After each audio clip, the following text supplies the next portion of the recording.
Doctor గారు, ఈ మధ్య వెదురుతో తయారైనటువంటి టూత్ బ్రష్ల గురించి వింటున్నాం. వీటిని వాడొచ్చా? ఏమన్నా ఇబ్బందులు ఉంటాయా? అలాగే ఎలక్ట్రిక్ టూత్ బ్రష్లు వీటి గురించి కూడా చాలా హైగా చెప్తున్నారు ఇంటర్నెట్లో. వీటిలలో వీటిని వాడుకోవచ్చా? అన్నిటికీ మించి సేఫ్గా ఈ రెండింటిని పోల్చి చూసినప్పుడు ఏది మంచిది అని చాలామంది అడుగుతున్నారు. అంటే వెదురు tooth brush, electric tooth brush వీటన్నిటిని కంపేర్ చేసినప్పుడు ఆరోగ్యరీత్యా ఏది మంచిది, సౌలభ్యం రీత్యా ఏది మంచిది, ఇది మనం తెలుసుకోబోతున్నాం. అలాగే అన్నిటికంటే ముఖ్యంగా సుశ్రుతుడు ద బెస్ట్ ఇన్స్ట్రుమెంట్ ఏమిటి అంటే హస్తం అన్నాడు. అంటే మన చెయ్యి, అంటే మన వేలును ఉపయోగిస్తూ టూత్ పౌడర్లు కూడా తయారు చేసుకోవచ్చు. అద్భుతమైనటువంటి కొన్ని టూత్ పౌడర్లను కూడా ఈ కార్యక్రమంలో మనం వాటి ఫార్ములేషన్స్, వాటి తయారీ విధానం ఇది కూడా తెలుసుకోబోతున్నాం. మిత్రులారా నమస్కారం. నేను మీ డాక్టర్ చిరుమామిళ్ళ మురళీ మనోహర్.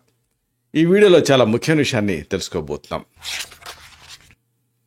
వెదురుతో తయారైనటువంటి టూత్ బ్రష్, అలాగే ఎలక్ట్రిక్ టూత్ బ్రష్ ఈ రెండింటిని పోల్చి చూసినప్పుడు ఏది మంచిది, ఎందుకు మంచిది, ఇది తెలుసుకుందాం. అలాగే రకరకాల టూత్ పౌడర్ ఫార్ములేషన్స్ కూడా మనం తెలుసుకుందాం. హెర్బల్ టూత్ పౌడర్లను ఎలా తయారు చేసుకోవచ్చు, వాటిని ఎలా కలపాలి, ఇది కూడా తెలుసుకుందాం. చూడండి, ప్రపంచవ్యాప్తంగా ప్రతి సంవత్సరం కూడా కోట్ల ఈ టూత్ బ్రష్లు ప్రజలు వాడుతున్నారు, పారేస్తూ ఉన్నారు. అయితే పర్యావరణానికి హాని కలిగించకుండా మనం ఎలా బ్రష్ చేసుకోవాలి? ఈ ప్రశ్న మామూలుగా ఏమాత్రం పర్యావరణం మీద ఆసక్తి, ఆందోళన ఉన్న వాళ్ళనైనా వేధిస్తూ ఉంటుంది. కాబట్టి మనలో చాలామంది ఈ టూత్ బ్రష్లని ఆ బ్రాండ్స్ కొంటున్నారు. వాటి తయారీలో వాడినటువంటి పదార్థాలు, పర్యావరణం పైన వాటి ప్రభావం, వీటి గురించి ఆలోచించరు. జస్ట్ బ్రాండ్ అడ్వర్టైజ్మెంట్ చూస్తారు, కొనేస్తారు, వాడుతూ ఉంటారు. అయితే ఇలా వాడి పారేసేటువంటి వాళ్ళ వరకే చాలామంది చేస్తూ ఉంటారు. అంటే కొంటారు, వాడతారు, సరే మరీ లాంగ్ టర్మ్ వాడకూడదు కాబట్టి ఒక నెల 2 నెలలు వాడతారు, మళ్ళీ ఇంకో కొత్త టూత్ బ్రష్ వాడుతూ ఉంటారు. ఇంతవరకే సంబంధం. ఇక ఆ తర్వాత ఎక్కువ మంది ఆలోచించరు. అంటే కొనటం, వాడటం, పారేయటం, ఇంతవరకే సంబంధం చాలామందికి. అయితే ఇక్కడ అతి ముఖ్యమైన కొన్ని అంశాలు ఉన్నాయి. టూత్ బ్రష్ల విషయంలో మనం ఆలోచించాల్సింది ఏంటంటే సస్టైనబిలిటీ. దీనిపైన అనేక అధ్యయనాలు జరిగాయి. ప్రపంచవ్యాప్తంగా ఇది చాలా అంటే సెన్సిటివ్ ఇష్యూ కాబట్టి చాలామంది దీని గురించి ఆలోచిస్తున్నారు. యూనివర్సిటీ కాలేజ్ లండన్, యూసిఎల్ అంటారు, అలాగే ఈస్ట్మన్ డెంటల్ ఇన్స్టిట్యూట్, అలాగే ట్రినిటీ కాలేజ్ డబ్లిన్కి చెందినటువంటి కొంతమంది ఎక్స్పర్ట్స్, నిపుణుల బృందం రకరకాల ఈ టూత్ బ్రష్ల సస్టైనబిలిటీ పైన అధ్యయనం చేసి ఒక నివేదికని విడుదల చేసింది. ఈ నివేదికలో ఈ టూత్ బ్రష్ల తయారీ నుంచి వాటిని పారేసే వరకు అన్ని అంశాలని కూడా పరిగణలోకి తీసుకున్నారు. ఇక్కడ అతి ముఖ్యమైన ఒక విషయం ఉంది. ఇదేంటంటే ఈ ప్లాస్టిక్ మాన్యువల్ టూత్ బ్రష్లు అంటే ఏంటి, మామూలుగా మనం కొంటామే ఈ టూత్ మన సూపర్ బజార్లో, వీటిని ప్లాస్టిక్ మాన్యువల్ టూత్ బ్రష్లు అంటారు. అంటే ఏంటంటే మాన్యువల్గా వాడుతూ ఉంటాం. అలాగే పై భాగాన్ని మార్చుకోగలిగేటువంటి ప్లాస్టిక్ మాన్యువల్ టూత్ బ్రష్లు కూడా ఉంటాయి ఇవి. ఇంకా ఇప్పుడు మన టాపిక్ వెదురు అంటే బాంబు, వీటితో తయారైనటువంటి టూత్ బ్రష్లు, ఇంకా ఎలక్ట్రిక్ టూత్ బ్రష్లు, ఇలాగ వీటన్నిటిని కూడా పోల్చి చూశారు.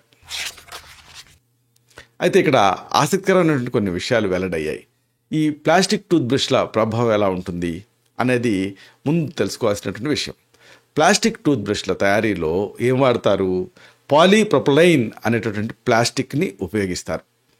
ఇది ఆ పర్యావరణం పైన విపరీతమైన ప్రభావాన్ని చూపిస్తుంది. Organization for economic cooperation and development అంటారు, అంటే OECD. దీని ప్రకారంగా ప్రపంచవ్యాప్తంగా ఏటా 38 కోట్ల టన్నుల ప్లాస్టిక్ వ్యర్థాలు ఉత్పత్తి అవుతూ ఉన్నాయి. వాటిలో 1.4 కోట్ల టన్నుల వ్యర్థాలు ఈ పాలీప్రొపలైన్తో తయారయ్యేవి. అంటే అంత థ్రెట్ ఉంది ఇది పర్యావరణానికి, ఆరోగ్యానికి కూడా. అయితే ఈ సందర్భంగా చాలామంది అడుగుతుంది ఏంటంటే, మరి ఆ ప్లాస్టిక్ పారేసే అవకాశం ఉంది, కానీ ఎలక్ట్రిక్ టూత్ బ్రష్లు పారేయం కదా, మరి వీటి ప్రభావం ఎలా ఉంటుంది, ఇది ఏమైనా ప్రత్యామ్నాయమా దీనికి అని అడుగుతున్నారు. ఇక్కడ ఎలక్ట్రిక్ టూత్ బ్రష్ల మనకు వీటిని కనుక మనం ఆలోచిస్తే పర్యావరణ ప్రభావం వెదురు టూత్ బ్రష్లతో పోలిస్తే ఇది కూడా 11 రెట్లు ఎక్కువ. వెదురు టూత్ బ్రష్లు పర్యావరణంగా అంటే ఎకో ఫ్రెండ్లీ కదా, దాంతో పోలిస్తే మళ్ళీ ఎలక్ట్రిక్ టూత్ బ్రష్లో వీటి ఎఫెక్ట్ కూడా ఎక్కువే. ఎంత ఎక్కువ? 11 రెట్లు ఎక్కువ. అంటే పర్యావరణానికి చాలా హాని కలిగించేవి నిజానికి ఎలక్ట్రిక్ టూత్ బ్రష్లే. ఇక్కడ అతి ముఖ్యమైన కొన్ని అంశాలు ఉన్నాయి. నోటి ఆరోగ్యం, టూత్ బ్రష్లు, వీటిని మనం పరిగణలోకి తీసుకోవాలి. ఈ దంత స్వాస్థ్యం, అలాగే నోటి ఆరోగ్యం, ఓరల్ హెల్త్, ఈ విషయానికి వస్తే ఎలక్ట్రిక్ టూత్ బ్రష్లు నిజానికి హానికరమైన బ్యాక్టీరియా ఉంటాయే వాటిని తొలగిస్తాయి. తొలగించినప్పటికీ కూడా ఆ దంతక్షయం ఉంటుంది కదా, టూత్ డికే, అలాంటి సమస్యలలో ఏ బ్రష్ కూడా క్లినికల్గా సమర్థవంతంగా పనిచేస్తున్నట్టుగా ఆధారాలు లేవు. క్లినికల్లీ ఎఫెక్టివ్ అంటాడు, కానీ ప్రూవెన్ అని అంటారు. కాబట్టి ఆ సమర్థవంతంగా ఎఫెక్టివ్గా పనిచేస్తున్నా లేవా అనే దానికి ఆధారాలు లేవు. ఇక్కడ ఆసక్తికరమైన విషయం ఏంటంటే వెదురుతో చేసినటువంటి బ్రష్లు, అలాగే పై భాగాన్ని మార్చుకునే సౌలభ్యం ఉండే ప్లాస్టిక్ మాన్యువల్ బ్రష్లు అనుకున్నాం కదా, అవి ఆ ఉత్తమమైనటువంటి ఎంపిక కింద స్టడీస్లో తేలింది. వెదురు బ్రష్లు కానీ లేదా రిప్లేస్ చేయగలిగేటటువంటి అవకాశం ఉండేటువంటి ప్లాస్టిక్ బ్రష్లు కానీ. ఎలక్ట్రికల్ బ్రష్ మంచి ఆప్షన్ కాదు. వెదురు బ్రష్లతో పోలిస్తే పై భాగాన్ని మార్చుకునేటువంటి ఈ ప్లాస్టిక్ టూత్ బ్రష్లు కొంచెం ఇంకా సస్టైనబిలిటీ పరంగా ఇంకా కొంచెం ఎక్కువ యూస్ఫుల్గా ఉంటుందని అధ్యయనాలు తేలింది. ఎందుకంటే వెదురుతోటి కొన్ని ఛాలెంజెస్ ఉంటాయి, కానీ ఆ ప్లాస్టిక్ తోటి ఆ ఛాలెంజెస్ కాస్త తక్కువ ఉంటాయి.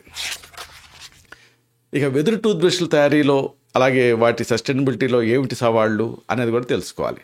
వెదురు అలాగే ఇతర మనం ప్లాంట్ బేస్డ్ టూత్ బ్రష్లు, వీటిని తయారు చేసేటువంటి కంపెనీలు ఆ సరఫరాదారులతో కలిసి పనిచేస్తూ పర్యావరణాన్ని పరిరక్షిస్తూ వెదురుని పెంచుతున్నాయని వాళ్ళు చెప్తున్నారు. అయితే వీటిని రీసైకిల్ చేయడం అనేది ఒక పెద్ద సవాల్. ఇక్కడ ఏం సవాలు అంటే, రీసైక్లింగ్ అంటే ఏంటి, సపరేట్ చేసేసి వాటిని డిస్పోజ్ చేయటం. దీంట్లో వెదురుతో చేసినటువంటి టూత్ బ్రష్లతోటి అనేక సమస్యలు వస్తాయి. ప్లాస్టిక్ టూత్ బ్రష్లని పెద్ద ఎత్తున రీసైకిల్ చేసేటువంటి వ్యవస్థ మామూలుగా లేదు. అంటే వీటిని 4 రకాల పాలిమర్స్ తోటి తయారు చేస్తూ ఉంటారు. వాటిని ఒకేసారి రీసైకిల్ చేయడం కష్టం, అంటే అన్ని మిక్స్ అయి ఉంటాయి కదా. కాబట్టి రీసైకిల్ చేసినటువంటి ప్లాస్టిక్ పదార్థాలు కూడా మళ్ళీ ఈ సమస్యను కలిగిస్తూ ఉంటాయి. కాబట్టి ఈ రీసైక్లింగ్ ప్రక్రియ తర్వాత వ్యర్థ జలాలలో ఈ మైక్రో ప్లాస్టిక్స్ ఉన్నట్టుగా గుర్తించారు. కాబట్టి ప్లాస్టిక్ అనేది చాలా ప్రమాదం. అయితే ఇక్కడ అతి ఇంపార్టెంట్ విషయం ఒకటి ఉంది. సాధారణ హెర్బల్ టూత్ పౌడర్, దీన్నే రెడ్ టూత్ పౌడర్ అని కూడా అంటారు. దీని తయారీని ముందు మనం తెలుసుకుందాం. దీనికి మీకు కావాల్సింది మాచికాయ, కరక్కాయ, జాజికాయ, అలాగే యాలక్కాయ, లవంగాలు, దాల్చిన చెక్క, పిప్పళ్ళు, పటిక, ఆలం అంటారు, కర్పూరం, అలాగే ఊక తాలూకు బూడిద, వెలిబూడిద అంటారే అది. వీటిలలో చాలా వరకు మీకు ఆయుర్వేద మూలికల అంగళ్ళలో దొరుకుతాయి. వీటిలలో కర్పూరాన్ని, పటికని తప్ప మిగిలిన వాటన్నిటిని ముందు మెత్తగా పొడి చేసి ఒక సన్నటి బట్టతోటి వస్త్రగాళితం చేసి, అంటే జల్లెడ పట్టుకొని ఫైనల్గా కర్పూరాన్ని, పటికని కలుపుకోవాలి. ఈ పండ్ల పొడిని మీరు వాడుతూ ఉంటే నోటి దుర్వాసన, చిగుళ్ళ నుంచి రక్తం కారటం ఇలాంటివి తగ్గుతాయి.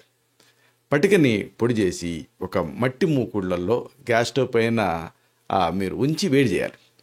అప్పుడు దాంట్లో ఉండేటువంటి నీరంతా ఎగిరిపోయి తెల్లటి పొడి కింద తయారవుతుంది. దీనిని మిగిలిన చూర్ణాలకి కలిపి ఉంచుకోవాలి. ఇది చాలా ఎఫెక్టివ్గా పనిచేసేటువంటి మంచి హెర్బల్ టూత్ పౌడర్. ఊక బూడిద కలిపాం కదా, దీనికి బదులుగా మీరు ఎర్ర జేగురు మట్టిని కలిపారనుకోండి, అదే రెడ్ టూత్ పౌడర్ కింద తయారవుతుంది. ఇదొక మంచి ఫార్ములా. ఇలాంటిదే ఇంకోటి తెలుసుకుందాం. ఇది త్రిఫలాది దంత చూర్ణం అంటాం. అంటే త్రిఫలాలు ఇలాంటి వాటిని కలిపి తయారు చేసుకునేటువంటి దంత చూర్ణం. దీనికి మీకు కావాల్సింది వేప పొడి 50 గ్రాములు, లవంగాల పొడి 25 గ్రాములు, అలాగే త్రిఫల పొడి ఇది 25 గ్రాములు, ఇంకా సైంధవ లవణం ఇది 10 గ్రాములు. దీని తయారీ చాలా సింపుల్. అన్ని పదార్థాలని బాగా కలిపి నిల్వ చేసుకోవాలి. ఈ పొడిని రోజుకి 2 సార్లు దంతాలను శుభ్రం చేయడానికి వాడుకోవచ్చు. ఇక ఇంకొక వేరియేషన్ ఏంటంటే, త్రిఫల పొడి ఇది 50 గ్రాములు, ఖదిర పొడి దీన్ని కెటచు అంటారు 25 గ్రాములు, అలాగే అతి మధురం ఎస్టిమధు పొడి 25 గ్రాములు, అలాగే కర్పూరం 5 గ్రాములు చాలా తక్కువ మోతాదులో వాడాలి. ఇలాగ అన్ని పదార్థాలను కలిపి నిల్వ చేసుకొని దీన్ని చిగుళ్ళ సమస్యలు ఉన్నప్పుడు, నోటి దుర్వాసన ఉన్నప్పుడు పళ్ళ పొడి కింద వాడుకుంటే మంచి ఫలితం కనిపిస్తుంది. ఇక ఈ దంత సమస్యలు అంటంతోనే మనకి గుర్తుకు రావాల్సింది ఒకటి ఉంది, లవంగం. ఈ లవంగంతో తయారయ్యే లవంగాది దంత చూర్ణం, దీన్ని కూడా మీరు తయారు చేసుకోవచ్చు. దీనికి కావాల్సిన పదార్థాలు లవంగాల పొడి అంటే క్లవ్ పౌడర్ 30 గ్రాములు, అలాగే దాల్చిన చెక్క పొడి, త్వక్ పొడి అంటారు, 20 గ్రాములు, యాలకుల గింజల పొడి 10 గ్రాములు, అలాగే సైంధవ లవణం రాక్ సాల్ట్ 40 గ్రాములు. ఇలాగ అన్నింటినీ సిద్ధం చేసుకోండి. అన్ని పొడుల్ని బాగా కలపండి. ఇది దంతాల నొప్పి ఉన్నప్పుడు, చిగుళ్ళ వాపు ఉన్నప్పుడు దంతచూర్ణం కింద వాడితే మసాజ్ కోసం అద్భుతమైన ఫలితం కనిపిస్తుంది. ఈ దంత సమస్యలు ఇబ్బంది పెట్టవు. ఇలాగా ఈ ఆయుర్వేద దంతచూర్ణాన్ని ఉపయోగించి మీ నోటి స్వాస్థ్యాన్ని కాపాడుకోవచ్చు. ఎందుకంటే నోరు బాగుంటే మొత్తం ఆరోగ్యం మీకు సిద్ధిస్తుంది. కాబట్టి ఆరోగ్యం అనేది, హెల్త్ అనేది నోటి ద్వారానే స్టార్ట్ అవుతుంది. కాబట్టి నోటి స్వాస్థ్యానికి మీరు ప్రాధాన్యత ఇవ్వాలి. మామూలుగా మార్కెట్లో దొరికేటటువంటి ఈ ఎలక్ట్రికల్ టూత్ పౌడర్లు, ప్లాస్టిక్ బ్రష్లు ఇవంతా సరే, కానీ బేసిక్గా ఈ పొడులు తయారు చేసుకొని మీరు ఏం వాడినా కానీ దీన్ని ఆ టూత్ పౌడర్కి బదులుగా దీన్ని వాడుకున్నారనుకోండి, అది మీకు హెల్తీగా ఉంటుంది. ఇలాంటి మరిన్ని ఇన్ఫర్మేటివ్ వీడియోస్ కోసం ఈ ఛానల్ని సబ్స్క్రైబ్ చేసుకోండి. అలాగే ఈ వీడియోలు అప్లోడ్ అవడంతోనే ఆ విషయం మీకు తెలియాలనుకుంటే బెల్ బటన్ క్లిక్ చేయండి. అప్పుడు మీకు ఒక నోటిఫికేషన్ వస్తుంది. ఆ నోటిఫికేషన్ మీరు క్లిక్ చేస్తే ఆ వీడియోని మీరు మిస్ కాకుండా చూడగలుగుతారు. అలాగే ఇంకొక ముఖ్యమైన విషయం ఉంది. ఈ వీడియో మీకు నచ్చితే, దీంట్లో కంటెంట్ మీకు ఉపయోగపడితే లేదా ఉపయోగపడుతుందని మీరు అనుకుంటే లైక్ బటన్ క్లిక్ చేయండి. అప్పుడు ఇది మరింత ఎక్కువ మందికి రికమెండ్ అవుతుంది. ఈ వీడియో తాలూకు పర్పస్ సర్వ్ అవుతుంది. అంటే అందరికీ ఆరోగ్యం మన అభిలాష, మన ఆకాంక్ష నెరవేరుతాయి. శతం జీవ శరదో వర్ధమాన, శతం హేమంతాన్ శతం వసంతాన్. 100 శరత్తులు, 100 హేమంతాలు, 100 వసంతాలు వర్ధిల్లుతూ జీవించండి. Stay healthy, stay happy, be positive, keep smiling. Love you all. శుభం.